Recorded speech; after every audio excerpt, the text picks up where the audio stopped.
Today I have something special for you. Today I present to you the RSI Constellation Andromeda. This is basically the Cuddy Black, but on a much larger scale. The Connie really can do it all, from cargo transport to transporting any land vehicle to ERT bounty missions. You can also have the features for multi-crew gameplay.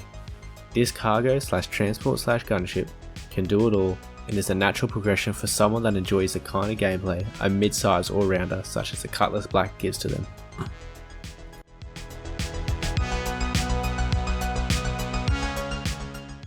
There's no two ways around it.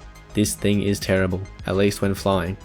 The best way to fly this ship is to point where you want to go and commit to that direction, because the Connie just doesn't turn. Well, it may as well not anyway. If you need to get out of a sticky situation, you'll be relying on your shield, because a max speed of 911 meters per second isn't getting you anywhere fast, and you're dreaming if you think you're getting anywhere close to that speed in atmosphere. The Andromeda does have VTOL thrusters, though they don't seem to make a big difference unless you're doing slow maneuvers such as parking. For flight and handling, I give the Constellation Andromeda a 2 out of 10.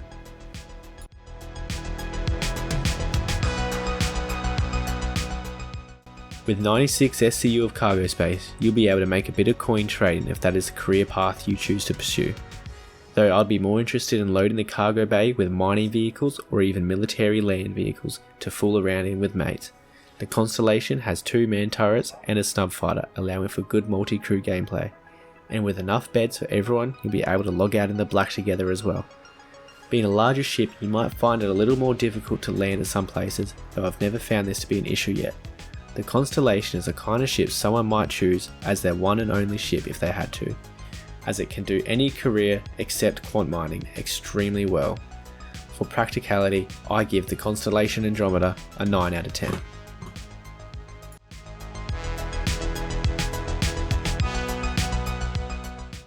Now this is a tricky one to answer, as this will take you all the way through the ranks of bounty hunting and will make quick work of a hammerhead if you know what you are doing.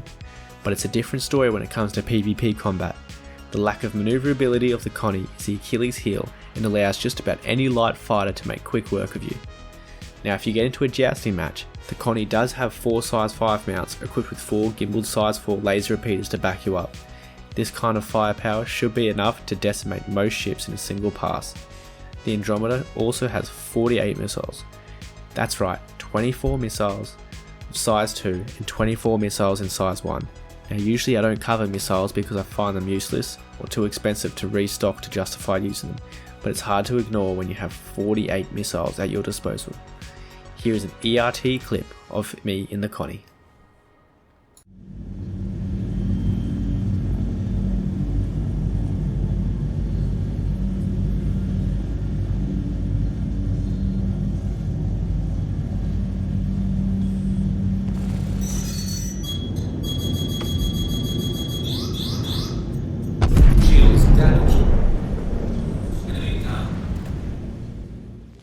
Now you might be thinking that the Connie must be a 10 out of 10 NPC bounty hunter. Not quite. It's too expensive to repair if anything goes wrong in a VHRT compared to a light fighter, and a dedicated bombing ship will clear ERTs in literal seconds. So for being bad at PvP combat, too expensive at VHRTs, and not efficient at ERTs, I'll be giving the Constellation Andromeda a combat score of 6 out of 10.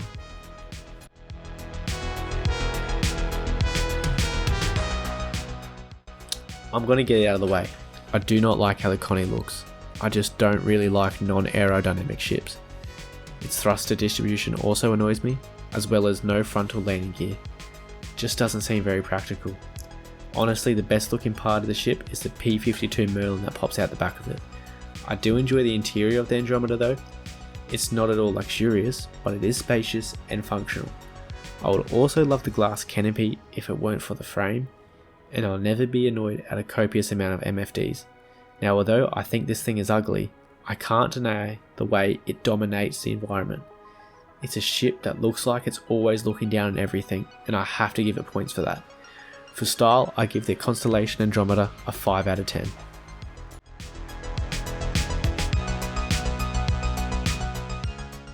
If you are growing out of your Cuddy Black and you still haven't got your heart on a specific career path, this is the ship you should be looking forward to. It is essentially the Cuddy, but can do more of everything. I believe in the current state of Star Citizen, the Andromeda is an endgame level ship, as in it can do endgame activities.